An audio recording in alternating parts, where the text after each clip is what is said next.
Hi, today we're going to talk about panning and early reflections in a virtual orchestra.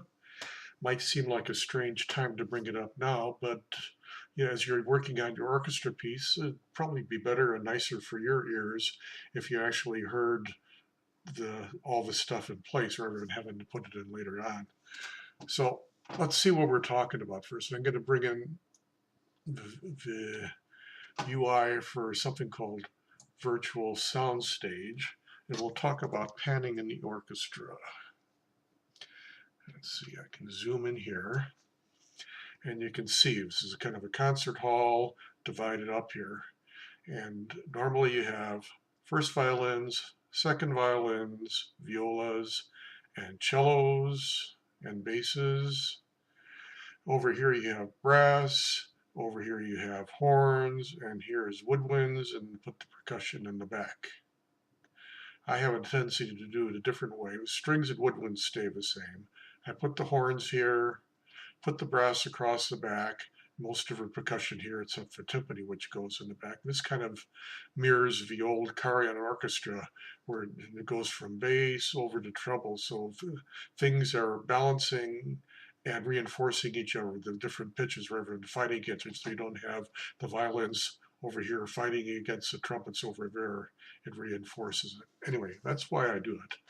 But now there's also another thing, and this has to do with early reflections. You get panning from front to back. And this is where it becomes difficult. And it's one of the reasons why I bought this piece of software called Virtual Soundstage. It's about $230 US. There's a couple others, Mirror and Spat, they're around $1,000. And if you're going to be doing any amount of work with an orchestra, I suggest that you consider buying one of these because it's going to save an awful lot of time in all kinds of funny little adjustments and calculations. And after all, software should be easy to use, right? So I'll move this out of the way for the time being.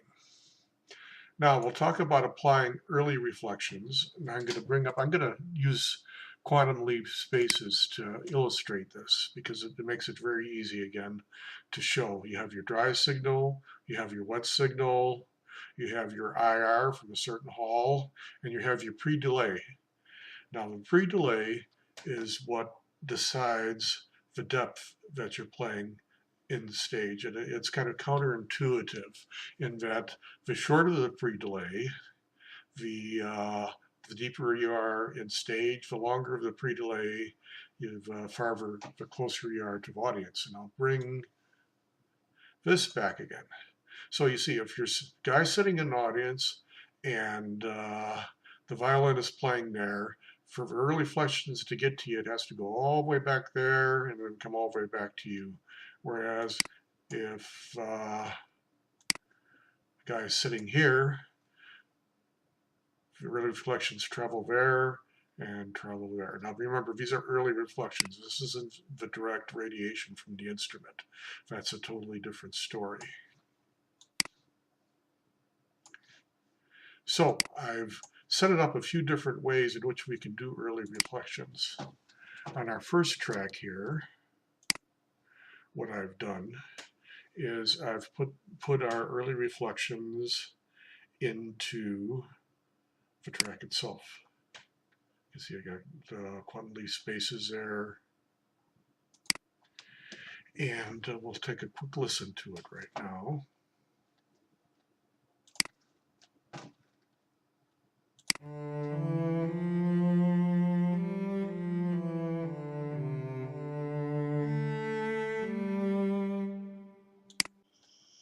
Not bad.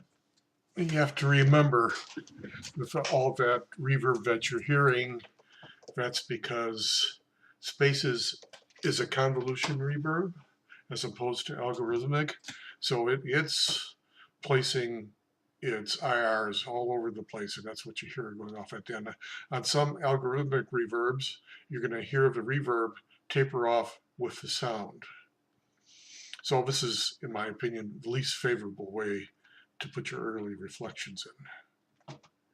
Okay, we'll get rid of that one. bring up the next one. And here you can see I've put my cello into a string submix. Now this does a couple of things. First of all, you're saving a lot of memory because all your strings are going to go through the same reverb, so you don't have to put a reverb on every track that's in there. So it saves a lot of RAM to begin with, and it applies it a different way. You're not going to hear the difference on this one, but if you're using algorithmic reverb, where this would taper off, this will sound exactly like it does now. We'll have a quick listen to that.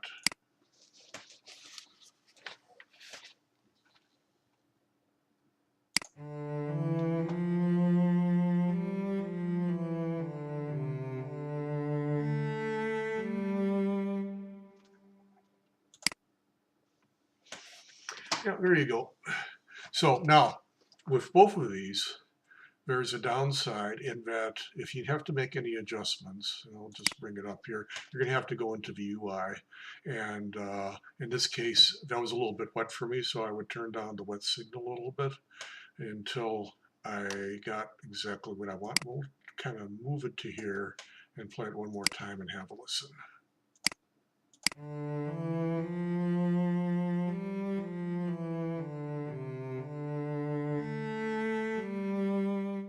Yeah, that's quite a bit better. Anyway, we'll mute this one and we'll go what's actually to my latest discovery, in that I found this working actually in another DAW, and it works great in Mixcraft too. So what I'm doing is I'm putting in ascend and putting the quantum leaf spaces on ascend. Now there's a couple of things that I've done differently here. First of all, I've turned the dry signal all the way off. So what's being returned from the send is only the reverberations, rather than the combination of dry and wet signal. And so when I go back to make any adjustments, I'm not going to have to do anything here now. What I am going to do is I'm going to make the adjustments here in the send. So it makes it quite a bit better, and you're going to hear it sounds quite a bit different too.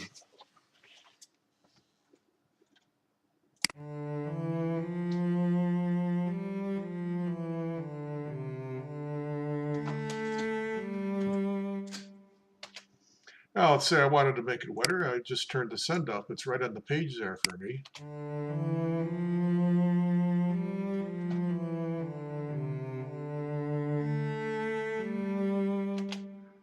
Or I'll turn it down again. Actually, it could be dried out a little bit more than what I did before.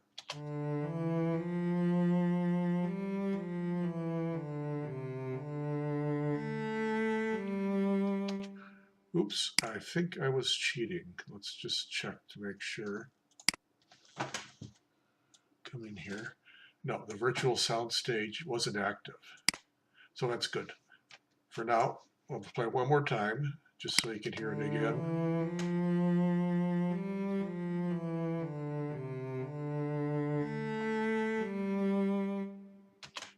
Okay, now I'm going to bring in virtual soundstage so you can hear exactly what that does. Now, here's my little cello sitting here. I've got directivity, that's the direct sound, at 0.75. And I found that out in a book, actually. And this is something to consider when panning your strings, in that the F-holes, 75% of the sound comes out of the F-hole of the instrument. So the cellos, the F-holes will be facing this way. The violas, the F-holes will actually be facing this way. Second violins this way, and first violins that way. So it makes a difference in what it projects. And I've tried this out on a lot of instruments. It works quite well on everything but horn, because the horn actually projects backwards, but it just doesn't work that great on this piece of software. We'll take a very quick look elsewhere. I'm adding some early reflections from the program to those that come in spaces. And it's just a matter of what my ear liked. I didn't like them all the way up here. So I kept on turning it down until I found what I did like. If I turned it down anymore, it just didn't make any difference. It just became a panning tool then, which it is great then.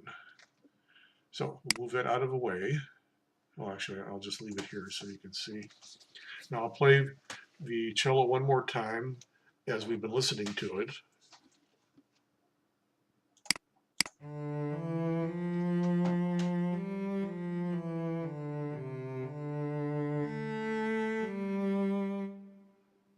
Okay, now I'm going to turn, actually, yeah, I'll turn it on. There we go. Have a listen again.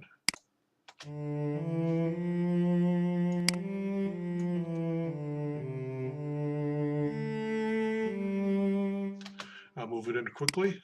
Oops, sorry. There we go. So you can see our cello friend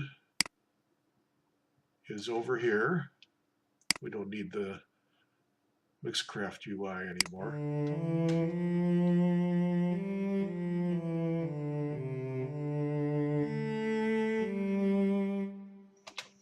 Okay, now we're going to move him way far away and listen to the difference.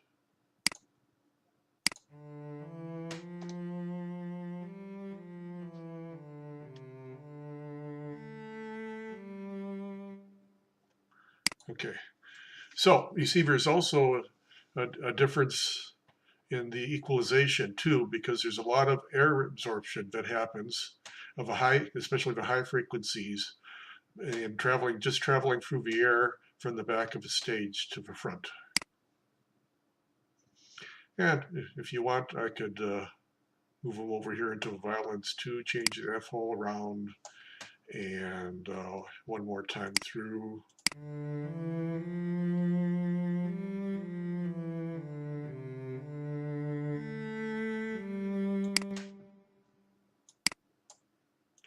So that is panning and early reflections.